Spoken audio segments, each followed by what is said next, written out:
Hey, it's Katie. I got a great episode for you today, all about breaking free from perfectionism, that sneaky little bitch. Ugh. And why it's actually holding you back. I know for a lot of people, we use the word, oh, I'm a perfectionist, as a badge of honor, a stride of pride, if you would. I know I'm using that out of context for those of my friends in the UK.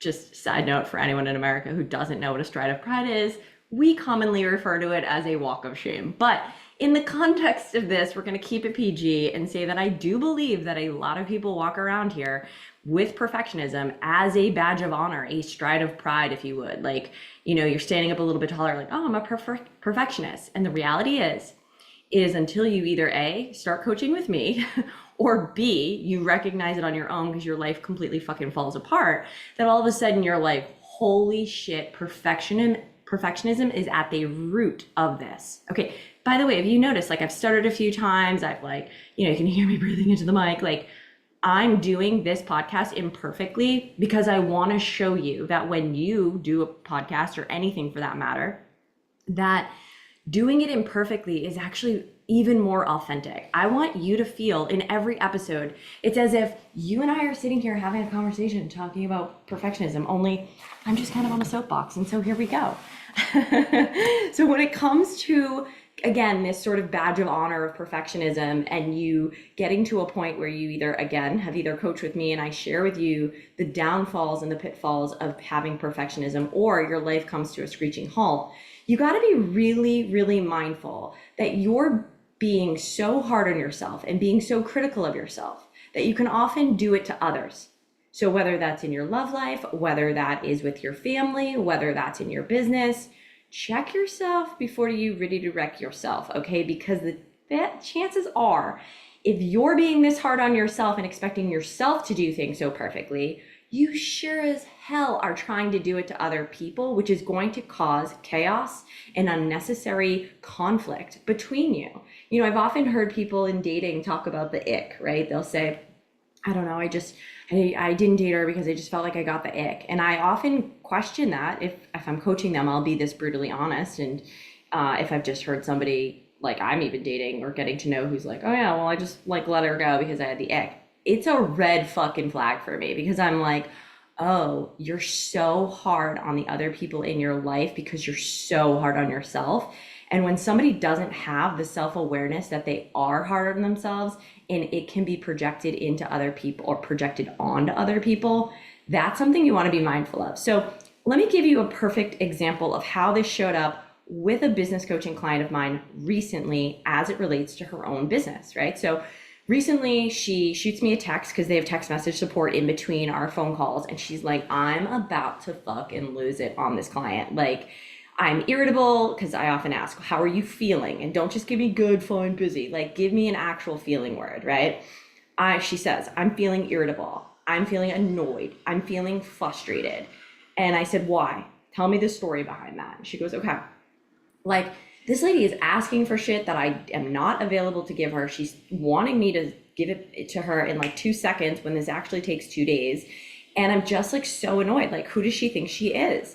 And I remember saying to her, when you feel resentment and anger and frustration towards a client specifically, or anyone for that matter, chances are it's because you have an expectation or a boundary that you have set in your own mind of how this whole thing's going to go down, and you never conveyed it to the other person. Now, don't get me wrong, I'm sure you're probably racking your brain thinking, well, there's been a few times I've told somebody not to do that, and then they do it, and I still feel the same way. Yes, but I'm talking about the times where like you have, not expressed to the person exactly what it is that you need and want.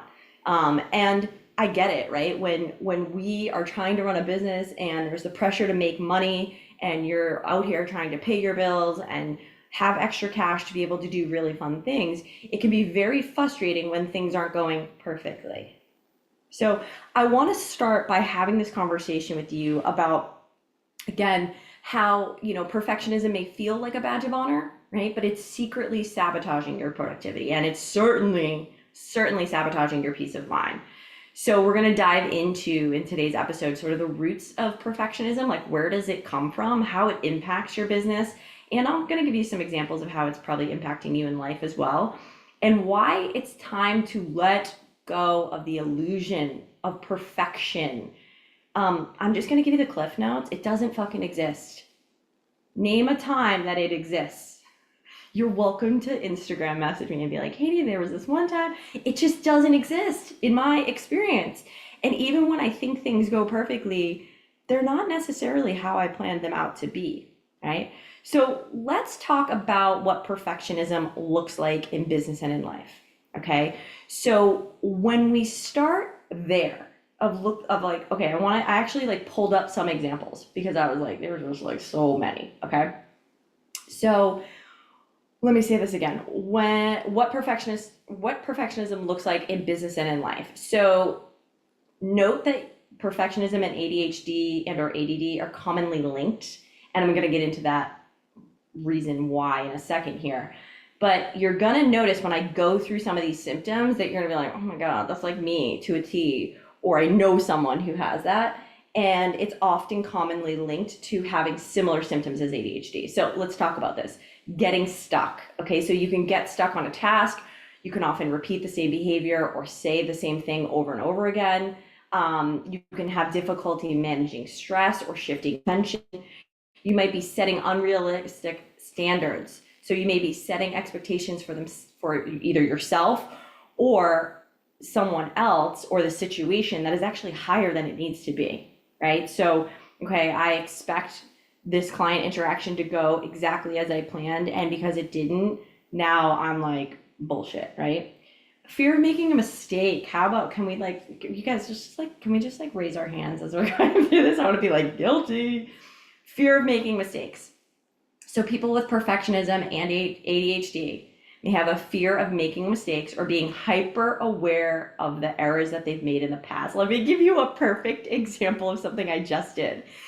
So a good friend of mine who lives here in town is so sweet. There was one day I was super cold after the beach, and I came over to her house and I was like, oh my God, I'm freezing right now. The weather dropped, and I was like, can I borrow a pair of sweatpants? So I put these sweatpants on, and I was like, girl, these are the most comfortable sweatpants. And I'm like dancing around the house in them. I'm like, these are so amazing.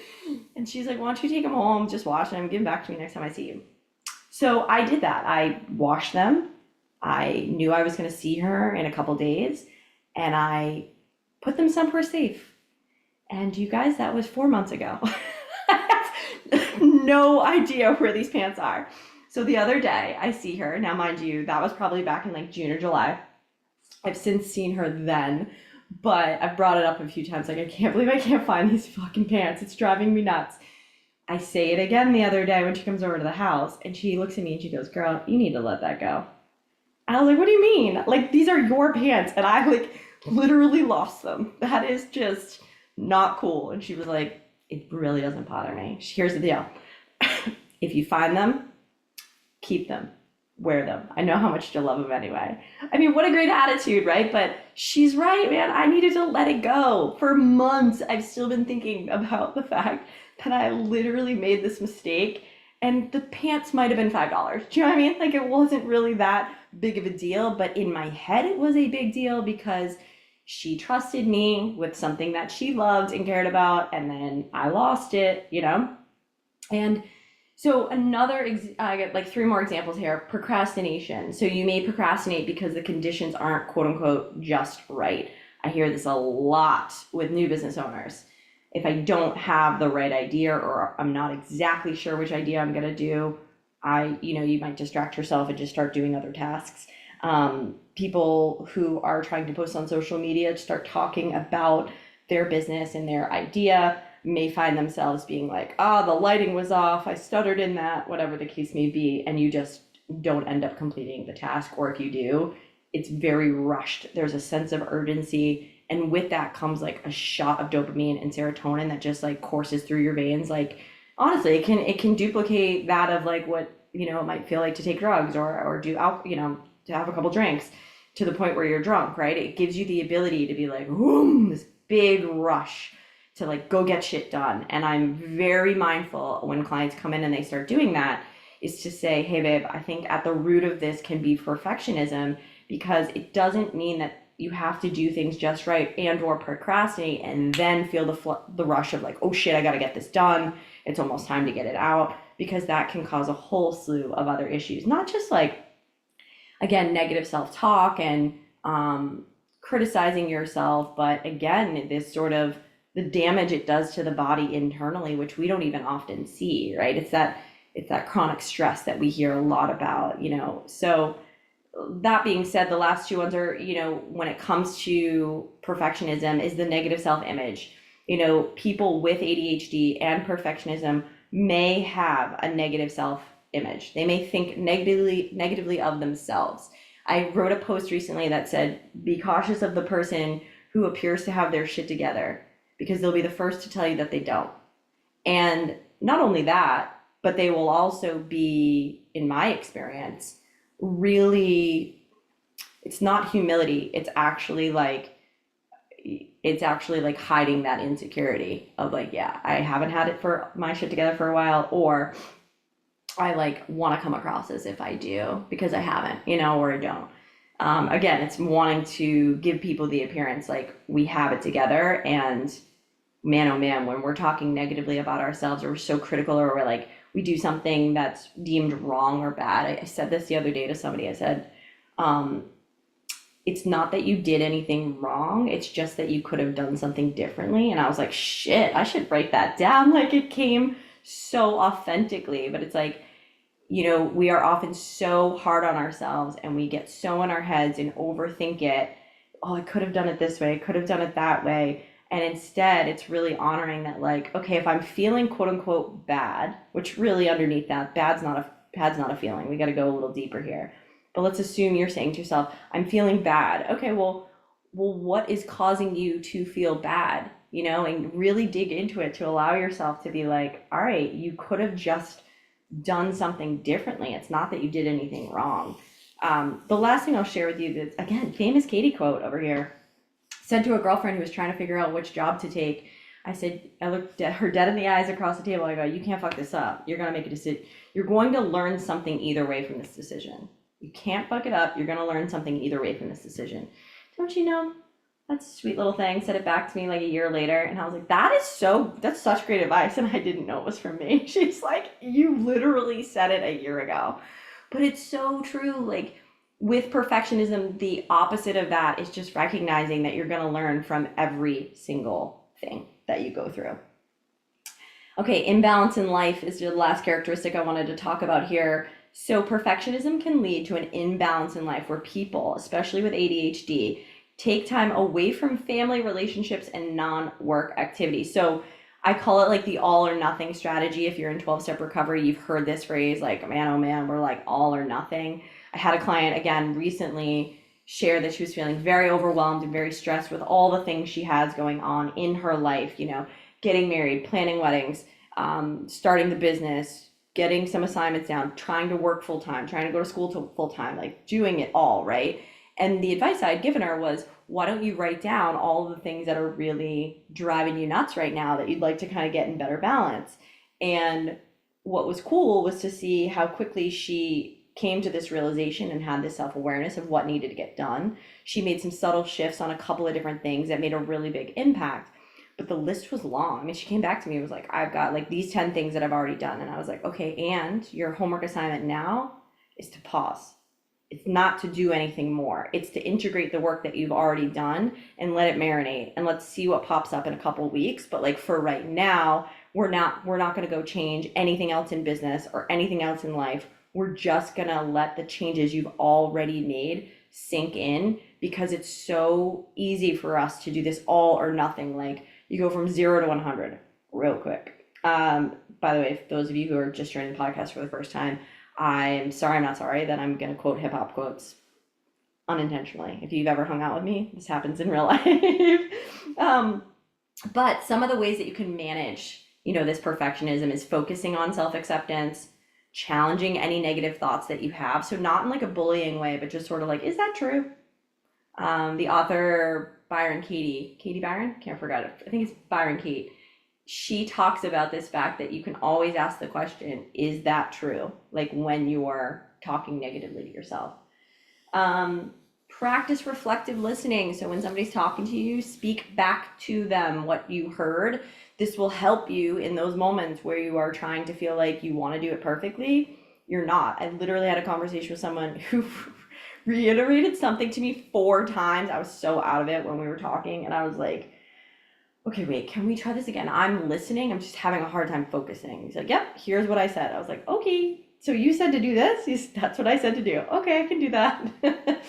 And then last but not least is like noting how you feel. We talked a lot about that in today's podcast. And being mindful too about putting a plan in place, but having some flexibility around that plan, because especially if you struggle with perfectionism, you can try to get too much done in a short period of time. Advice that I gave a client recently, she came up with this huge to-do list of what she wanted to get done for 2 weeks. And she didn't accomplish much of it within just the first few days and was being really hard on herself. Now, mind you, something horrific had happened in her life just like 2 days before. So I was like, hey, babe, can we slow down for just a sec? What if instead we take the time to grieve, right? And like use this time to just sort of relax into the feelings that you're feeling. But we also use this time to put a plan in place. So when you are having a better day, maybe it's tomorrow for a few hours, or maybe it's the next day for the whole day, that we're not only putting just like 3 things on the to-do list as opposed to 10, we're bulking that to-do list. So we're bulking it so it's like common themes. So for example, maybe you're sending an invoice, maybe you're following up on some emails. That, in my opinion, is like similar tasks. Whereas like I work with a lot of wedding business owners, and so they'll have moments where they need to be very creative. It's hard to be very creative and like cut wood and cut signs and things like that you then need to go like send an invoice, send an email, put a social media post together. Like I don't recommend doing that all in the same day. I just think that is super hard to do, A, and B, it really can lead to burnout and creating more stress. Because essentially what you don't realize you may be doing is you're setting yourself up for failure. You're setting unrealistic expectations on yourself to get shit done that really, when you take a step back, you're like, yeah, it actually makes sense that when I'm doing that project, I'm cutting the wood and then I'm putting the wood in the truck. And then like you're putting like things together. It's so much easier. It's often why people with perfectionism and ADHD, when they're feeling overwhelmed, they'll start cleaning their house. I do this. And you'll be in the kitchen and then you'll move to the closet and you'll move to the bathroom, when really it's like, if I can just focus on today that I'm just going to clean this one cabinet as opposed to the entire kitchen, it can actually make you feel a sense of accomplishment and feel really productive. This is, by the way, all that I'm sharing in this episode is literally everything that I talk about when it comes to private coaching and in my coaching calls and in my text message support. Is like, so many people are dealing with this. So just know you are not alone in overdoing it, working really hard, feeling stressed out and burnt out. And you may have found that there's little strategies and things that you try to do, and even though you know what to do, you don't do them. That's okay. That's where coaching can come really, really, that can be so supportive. And I know it has for me too. It's kind of like this idea of just sort of slowing down and asking someone what they think, and someone, again, who you trust, and also who gives you the ability to be yourself, because it's going to be messy, right? So I work best when I'm being coached by people who use a soft, gentle tone with me and who aren't going to like yell and be like harsh, right? So that's something to be mindful of, is because as someone who's healing perfectionism, as someone who's healing codependency, I'm already really hard on myself. I don't need you to raise your voice at me. You raise your voice at me, you're gonna get the fucking horns. Like, I don't mean to do it, but it's the old Katie coming out, who is a little unrefined because she didn't know that when people yell at you, you should fucking walk away as opposed to yelling back, right? So being mindful that you're probably used to either A, growing up in an environment where when people wanted to express how they felt about you or something you had done, they yell, they might be very critical, they might raise their voice. You may have taken on those qualities and characteristics yourself, which brings me to this discussion point around the connection between perfectionism and self-worth. I want to go back to that like article I just pulled up for you guys about sort of the symptoms of perfectionism. And I thought this was so cool because I talk about this again a lot in coaching, is the root cause of perfectionism. Like, where does it come from? So some sources say that a fear of judgment or disapproval of others, like from others. So let me say that again. A fear of judgment or that others are disapproving of you or disapproving of you, come from early childhood experiences, right? So if our parents set unrealistically high expectations, the the brain literally goes, okay, whoop, kick on the switch for perfectionism. It can also cause OCD and it can cause ADHD and ADD, right? So, not a doctor. I'm literally telling you this from the hundreds of people I have coached, those I've sponsored, those I've sat in 12-step recovery rooms with. Like, I have literally seen this pattern again and again and again, even from people who think that they grew up with a great, loving family. And two parents are amazing. Sure, my two parents are amazing as well, and we're amazing growing up. And they had unrealistically high expectations of me. And I was too young to be able to verbalize how I actually felt and what I really needed. And so my brain was like, okay, cool. I don't want to fuck this up. I don't want my mom or dad to be mad at me.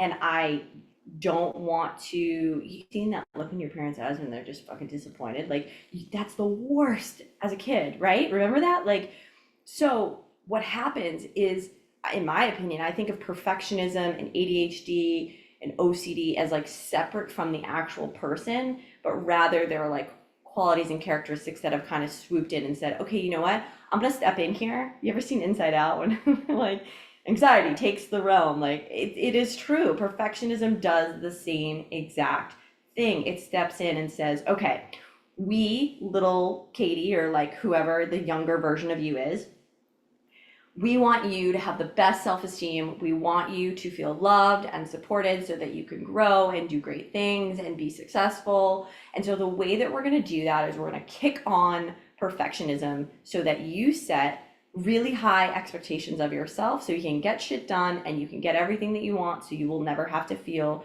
judgment, shame, embarrassed, pain, guilt, you name it. And what our parents did as a disservice is, instead of trying to encourage us to get all A's or encourage us to be perfect, maybe a better route would have been, you know what? Like, I know for me, it would have been, Katie, you are a really great communicator. You have a way with words. You have a way of listening and talking to people that make people feel like you really hear them, that you really see them, that you are very approachable. Because, guys, if I'm honest, I had these qualities and characteristics when I was young, but what I was getting told was a slap on the wrist, an S for satisfactory, that I was talking too much in class.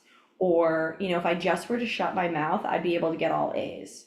Or if you weren't socializing all the time and going to the mall with your friends, you'd probably get A's, right? Despite the fact that I actually am very smart, but I struggled in different subjects like math and science. But I was really good reading, writing, comprehension. You can probably reflect back, like maybe you were more of a math and science kind of person, and so you have very much an analytical and logical brain that just, it's incredible to watch you work, right? And to watch you think about how to solve different problems. And everyone has their own set of qualities and characteristics that would have built their self-worth had our parents told us that you do a very good job at this.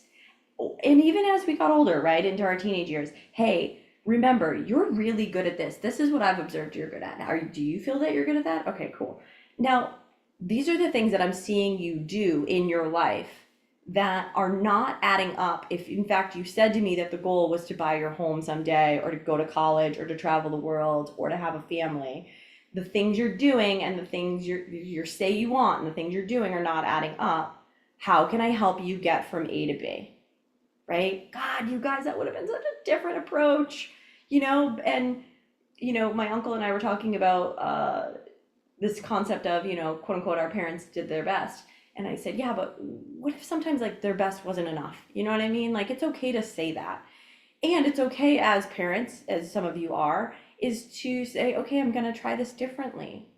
I'm going to take the qualities and characteristics that my parents gave me and I'm going to raise my children differently. And for some of you, it may not be raising children. It may be like myself right now, raising nieces and nephews and having people in my life who are my peers who I really love and admire. And like being able to, in the moments when they are feeling a lack of self-worth because of perfectionism, is to be able to again come from that kind, compassionate, and loving place to say, you said you wanted to go here, what do you think is stopping you from going there? Or like, what could we do differently, right? So the last two things I want to share about this is talking about how perfectionism is no longer serving you and how to let go of some of these perfectionistic tendencies. So again, I think something that you could do is an exercise that I gave a client and I started to tell you about it. It's make a list of all the things in your life that just feel like they're not really working well for you right now, and what do you want to have happen, right? So this will give you a list of, again, where are you now versus where do you want to go? And then have a look at what aspects of the things that aren't working well are actually coming from perfectionism. Where are you? Again, let's talk about it. Getting stuck, setting unrealistic expectations, a fear of making a mistake, procrastinating, talking shit to yourself, feeling like it's an all or nothing kind of attitude. Kind of check the box as you write those down. You can even pause the episode right now, write those little, again, getting stuck, unrealistic expectations, making mistake, fear of making mistakes, procrastination, negative self-image, and the all or nothing attitude, and say, okay, based on where I'm at versus where I want to go, are any of these perfectionism qualities and characteristics, are they getting in the way? Right? And that'll be a really good indication for you to be like, okay, I need and or want to do something differently. And I think you wouldn't be listening to this episode and or be kind of shaking your head yes around perfectionism if you realize that it does serve you. Because I can't think of a time where perfectionism has served me at all. At all. So maybe you take pause after this episode and you go, all right, can I think back to a time where like I was super hard on myself. I had this fear of, making a mistake. And when I did it perfectly, it all worked out. Because I can tell you from another experience, I worked with a couple who, leaving the house at a certain time was such a big fucking deal to one of the people in the marriage. And I used to say to them, this is setting you up for failure. It's not setting you up for success. Your perfectionism is kicking in that you have to leave the house by a certain time, but you have to be mindful that you have 2 kids under the age of, 3 years old, and you are trying your best to get out, but you might need to give yourself maybe, I don't know, half hour, 45-minute wiggle room, just in case shit goes left. And then you can just laugh about it, as opposed to feeling like, you know what, this always happens, and getting yourself stressed out and causing an argument between the two of you. It's not necessary. So again, going back to what I said as I wrap up here, it's like when you set these unrealistically high expectations on yourself, you're consciously or unconsciously doing it to other people as well, and you're causing unnecessary chaos, confusion. It doesn't need to and conflict. Like, it doesn't need to happen. So I hope this episode was supportive. I hope that it's given you pause to just sort of reflect and say, you know what, shit, I can really relate to this, and like I really would like to make some changes. And I think what I can advise as somebody who not only coaches other people with this concept of healing perfectionism and first identifying that they even have it, but also someone who gets coached and who has a sponsor and a mentor, somebody who I can go to, is the repetitiveness of talking about where perfectionism is showing up in your life and how you're trying to control that is so helpful.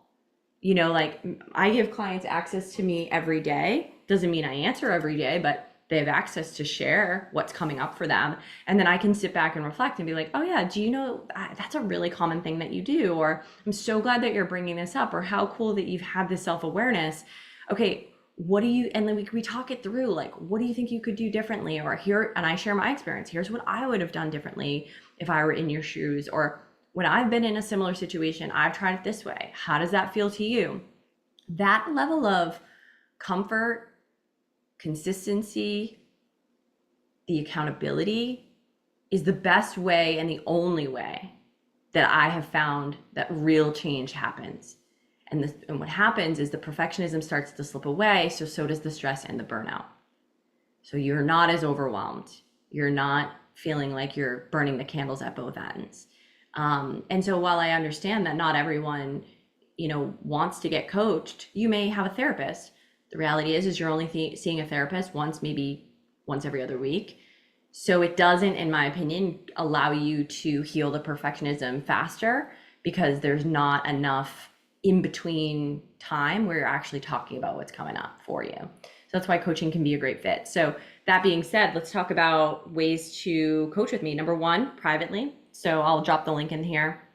And a lot of what we talked about is exactly what we can get into. And then if you're in the mindset where you actually like to be around other people who are going through the same things and be able to kind of like talk it through, and especially if you own your own business, I would highly, highly recommend that you come on into this new group that I started. It's called the Organized CEO Method. We talk a lot about perfectionism, but essentially it's for you if like you're feeling overwhelmed, you're feeling overworked, you're feeling stressed out, and you're trying to juggle business and life, and you just feel like it's like when business is organized, okay, life can be a little bit more organized, but when things are disorganized in one area, it definitely falls into the other, and you're wanting help getting organized. You're wanting help to get rid of the perfectionism and really eliminate the overwhelm. I think what happens is when we do that, we feel a sense of productivity, but then we also feel like we're actually more in control of not only our business, our life, but also our emotions, right? So I'm going to encourage you to go ahead and click the button within the show notes. I am literally walking you through this over 8 weeks. It's 14 women. We start January 13th of 2025. There's an application that you do need to fill out because I literally want to go through it and pick the people that will be best for this. It's going to be a group of 14 women. And something to bear in mind is, and you should not join this group, by the way, if this is not what you want. Women in my groups become friends with each other. They become clients of one another, and they refer clients to each other.